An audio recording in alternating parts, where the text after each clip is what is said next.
Bienvenue sur la chaîne du cœur de lecteur. Les Trois Mousquetaires, chapitre 17, Le ménage Bonacieux. C'était la seconde fois que le cardinal revenait sur ce point des ferrets de diamants avec le roi.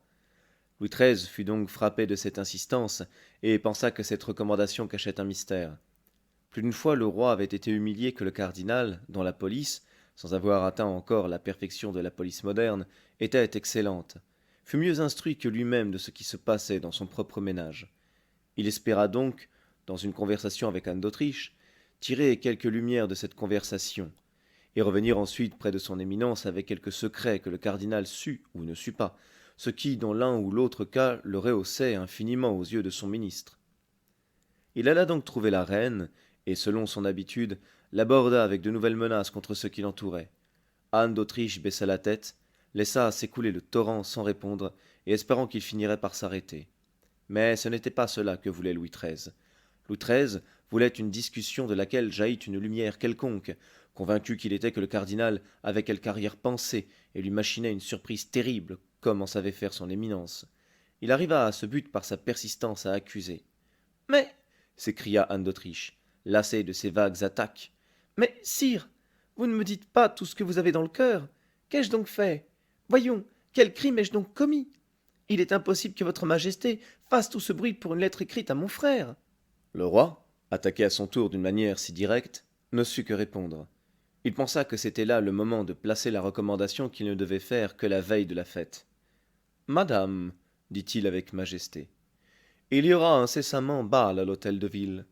J'entends que, pour faire honneur à nos braves échevins, vous y paraissiez en habit de cérémonie, et surtout paré des ferrets de diamants que je vous ai donnés pour votre fête. Voici ma réponse. La réponse était terrible. Anne d'Autriche crut que Louis XIII savait tout, et que le cardinal avait obtenu de lui cette longue dissimulation de 7 ou 8 jours, qui était au reste dans son caractère. Elle devint excessivement pâle, appuya sur une console sa main d'une admirable beauté, et qui semblait alors une main de cire.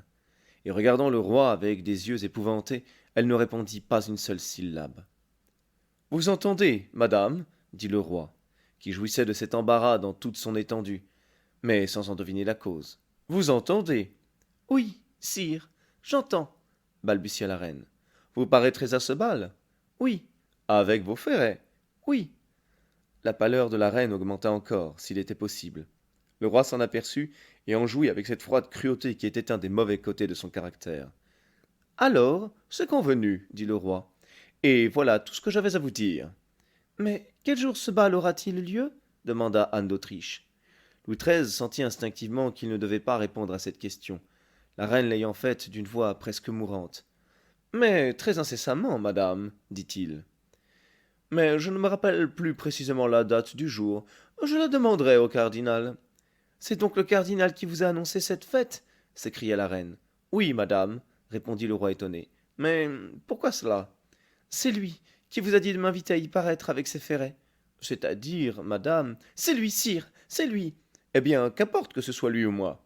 Y a-t-il un crime à cette invitation? Non, sire. Alors vous paraîtrez? Oui, sire. C'est bien, dit le roi en se retirant. C'est bien. J'y compte. La reine fit une révérence, moins par étiquette que parce que ses genoux se dérobaient sous elle. Le roi partit enchanté. Je suis perdu, murmura la reine. Perdu, car le cardinal sait tout, et c'est lui qui pousse le roi, qui ne sait rien encore, mais qui saura tout bientôt. Je suis perdu. Mon Dieu, mon Dieu, mon Dieu. Elle s'agenouilla sur un coussin et pria, la tête enfoncée entre ses bras palpitants. En effet, la position était terrible. Buckingham était retourné à Londres, madame de Chevreuse était à Tours. Plus surveillée que jamais, la reine sentait sourdement qu'une de ses femmes la trahissait, sans savoir dire laquelle. La porte ne pouvait pas quitter le Louvre. Elle n'avait pas une âme au monde à qui se fier. Aussi, en présence du malheur qui la menaçait et de l'abandon qui était le sien, éclata-t-elle en sanglots. Ne puis-je donc être bonne à rien à votre majesté? Dit tout à coup une voix pleine de douceur et de pitié. La reine se retourna vivement, car il n'y avait pas à se tromper à l'expression de cette voix. C'était une amie qui parlait ainsi. En effet, à l'une des portes qui donnaient dans l'appartement de la reine, apparut la jolie madame Bonacieux. Elle était occupée à ranger les robes et le linge dans un cabinet lorsque le roi était entré. Elle n'avait pas pu sortir et avait tout entendu. La reine poussa un cri perçant, se voyant surprise, car dans son trouble elle ne reconnut pas d'abord la jeune femme qui lui avait été donnée par la porte. Oh, ne craignez rien, madame, dit la jeune femme en joignant les mains, et en pleurant elle-même les angoisses de la reine.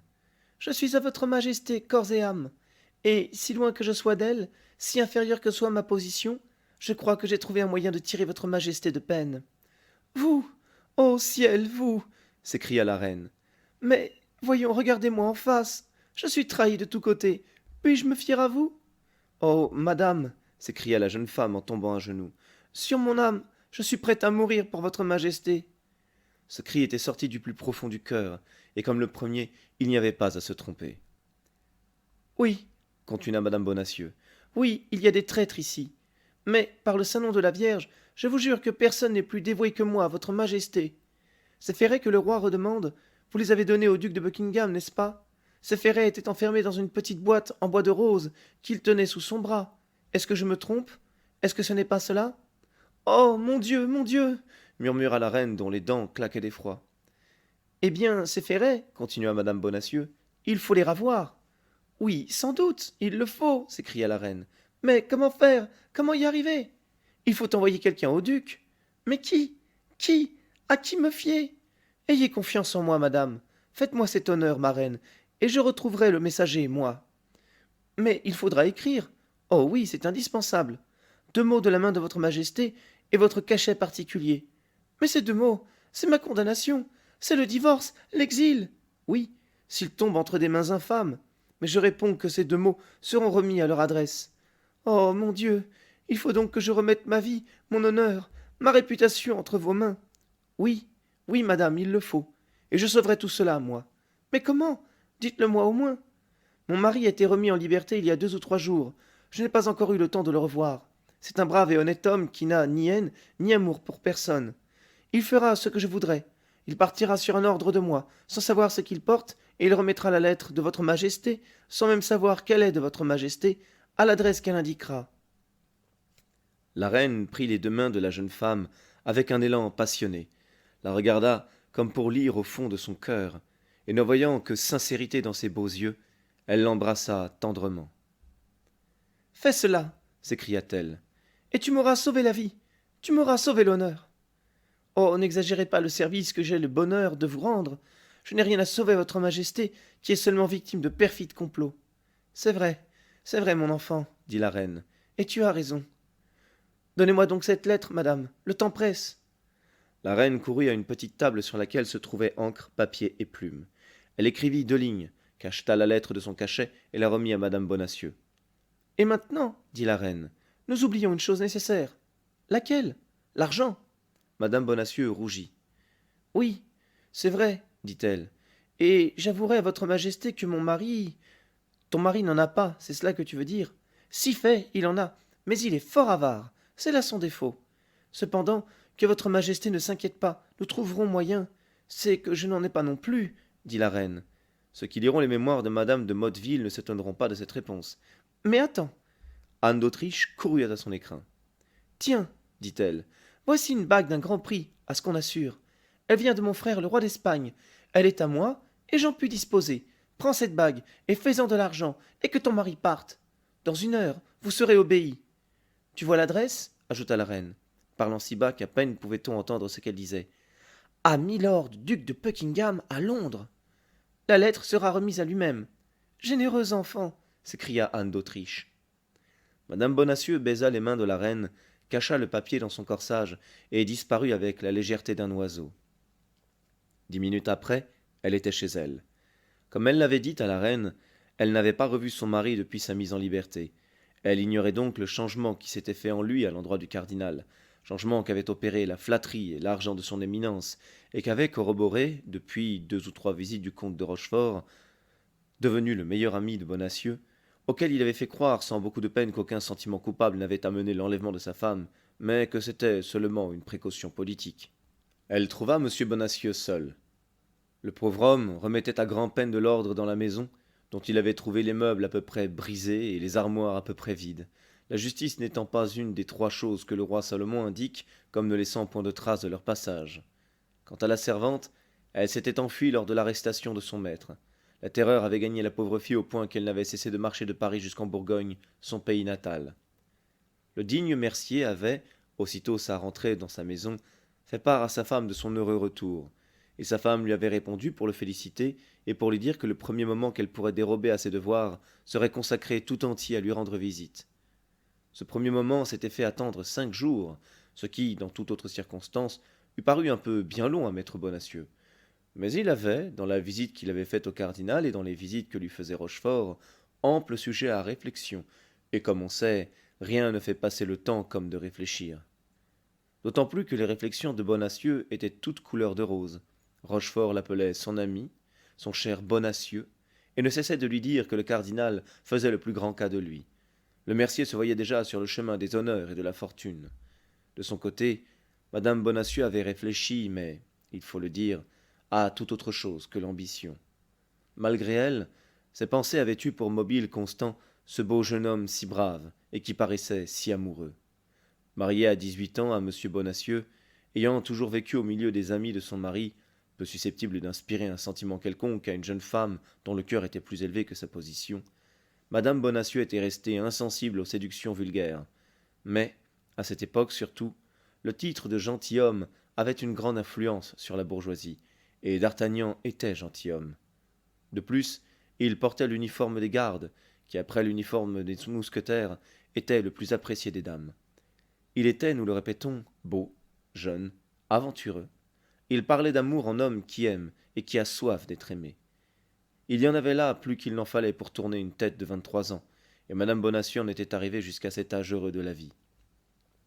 Les deux époux, quoiqu'ils ne se fussent pas vus depuis plus de 8 jours, et que pendant cette semaine de graves événements eussent passé entre eux, s'abordèrent donc avec une certaine préoccupation. Néanmoins, M. Bonacieux manifesta une joie réelle et s'avança vers sa femme à bras ouverts. Madame Bonacieux lui présenta le front. « Causons un peu, dit-elle. »« Comment » dit Bonacieux étonné. « Oui, sans doute. J'ai une chose de la plus haute importance à vous dire. »« Au fait, et moi aussi j'ai quelques questions assez sérieuses à vous adresser. Expliquez-moi un peu votre enlèvement, je vous prie. »« Il ne s'agit point de cela pour le moment, » dit madame Bonacieux. « Et de quoi s'agit-il donc? De ma captivité? » Je l'ai apprise le jour même, mais comme vous n'étiez coupable d'aucun crime, comme vous n'étiez complice d'aucune intrigue, comme vous ne saviez rien enfin qui pût vous compromettre, ni vous, ni personne, je n'ai attaché à cet événement que l'importance qu'il méritait. « Ah, vous en parlez bien à votre aise, madame, reprit Bonacieux, blessé d'un peu d'intérêt que lui témoignait sa femme. Savez-vous que j'ai été plongé un jour et une nuit dans un cachot de la Bastille? Un jour et une nuit sont bientôt passés. Laissons donc votre captivité, et revenons à ce qui m'amène près de vous. » « Comment? Ce qui vous amène près de moi? N'est-ce pas donc le plaisir de revoir un mari dont vous êtes séparés depuis 8 jours? » demanda le Mercier piqué au vif. « C'est cela d'abord, et autre chose ensuite. »« Parlez. »« Une chose du plus haut intérêt, et de laquelle dépend notre fortune à venir, peut-être. »« Notre fortune a fort changé de phase depuis que je vous ai vue, madame Bonacieux, et je ne serais pas étonné que d'ici à quelques mois, elle ne fît envie à beaucoup de gens. »« Oui, surtout si vous voulez suivre les instructions que je vais vous donner. »« À moi? »« Oui, à vous. Il y a une bonne et sainte action à faire, monsieur, et beaucoup d'argent à gagner en même temps. » Madame Bonacieux savait qu'en parlant d'argent à son mari, elle le prenait par son faible. Mais un homme, fût-ce un Mercier, lorsqu'il a causé 10 minutes avec le cardinal de Richelieu, n'est plus le même homme. « Beaucoup d'argent à gagner, » dit Bonacieux en allongeant les lèvres. « Oui, beaucoup. »« Combien, à peu près? »« 1000 pistoles, peut-être. »« Ce que vous avez me demandé est donc bien grave. »« Oui. »« Que faut-il faire? »« Vous partirez sur-le-champ. Je vous remettrai un papier dont vous ne vous dessaisirez sous aucun prétexte, et que vous remettrez en main propre. »« Et pour où partirai-je? »« Pour Londres. »« Moi? Pour Londres? Ah, ah, allons donc, vous raillez, je n'ai pas affaire à Londres. »« Mais d'autres ont besoin que vous y alliez. »« Quels sont ces autres?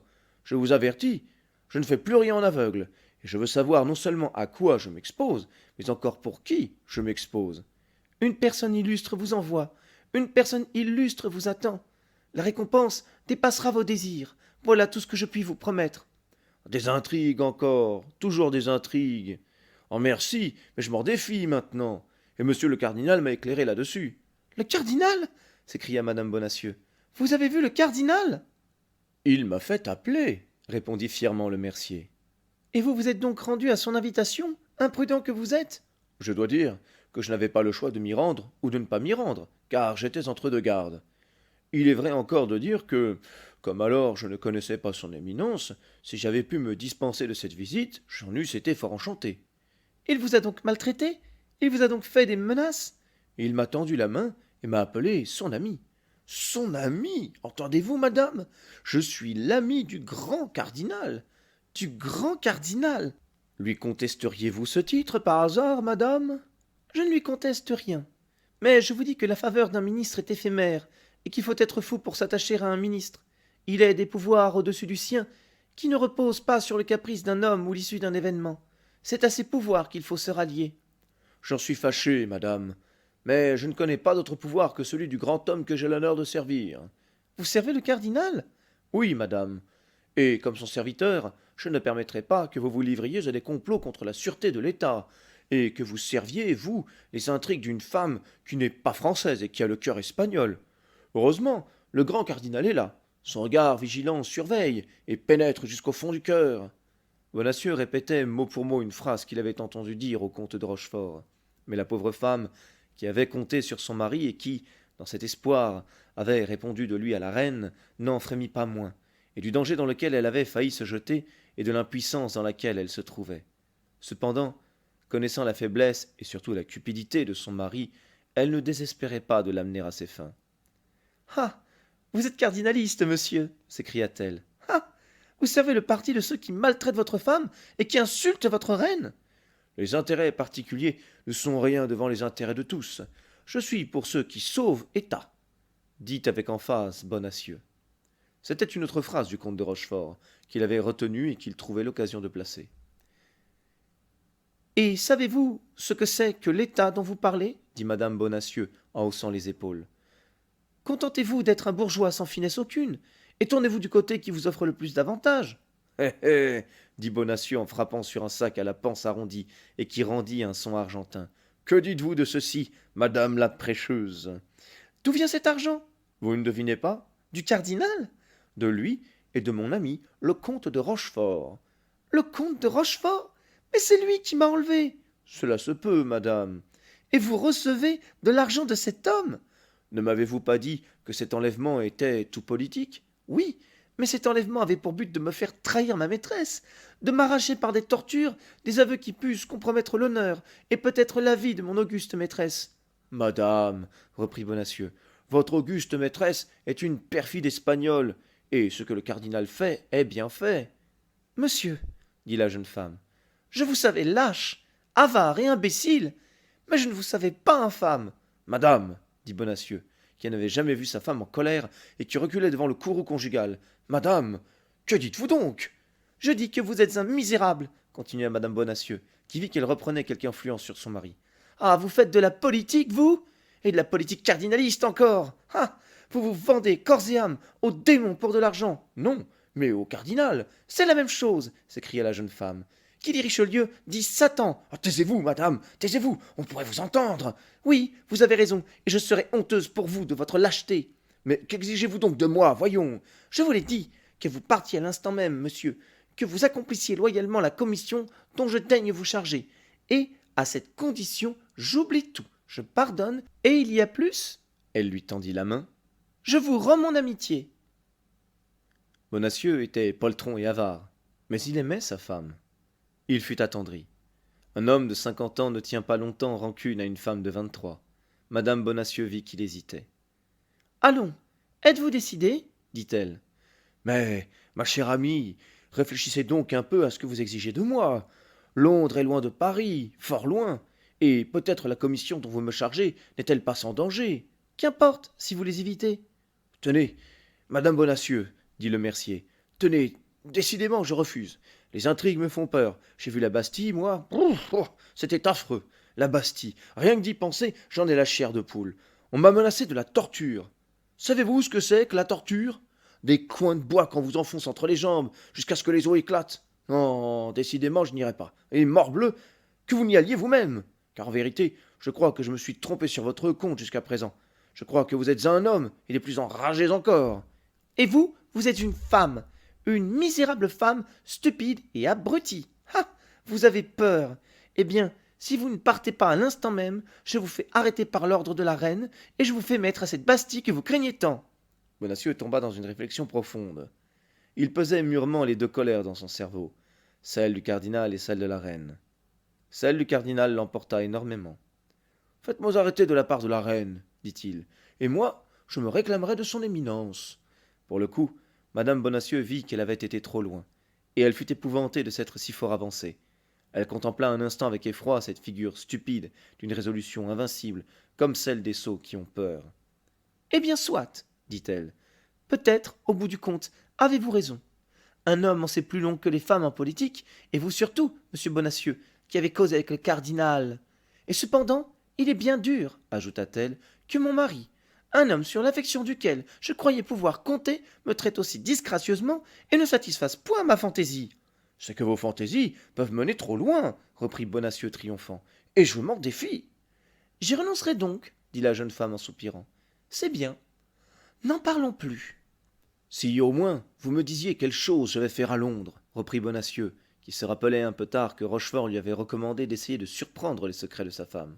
Il est inutile que vous le sachiez, dit la jeune femme, qu'une défiance instinctive repoussait maintenant en arrière. Il s'agissait d'une bagatelle, comme en désirent les femmes, d'une emplette sur laquelle il y avait beaucoup à gagner. Mais plus la jeune femme se défendait, plus au contraire Bonacieux pensa que le secret qu'elle refusait de lui confier était important.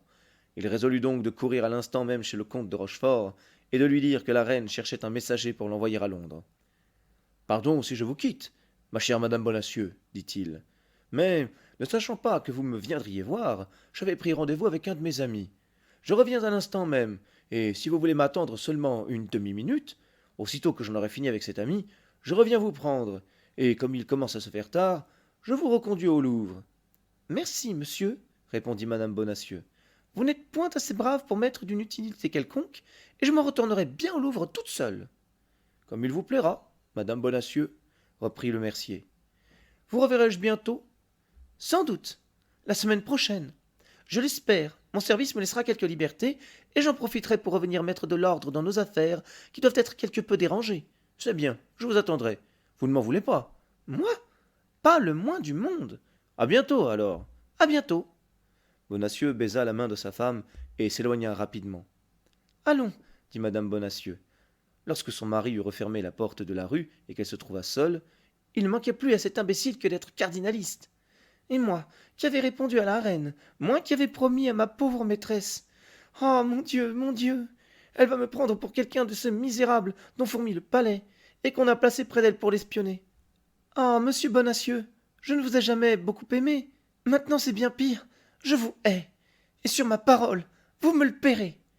Au moment où elle disait ces mots, un coup frappé au plafond lui fit lever la tête, et une voix, qui parvint à elle à travers le plancher, lui cria « Chère madame Bonacieux, ouvrez-moi la petite porte de l'allée, et je vais descendre près de vous. » Fin du chapitre 17.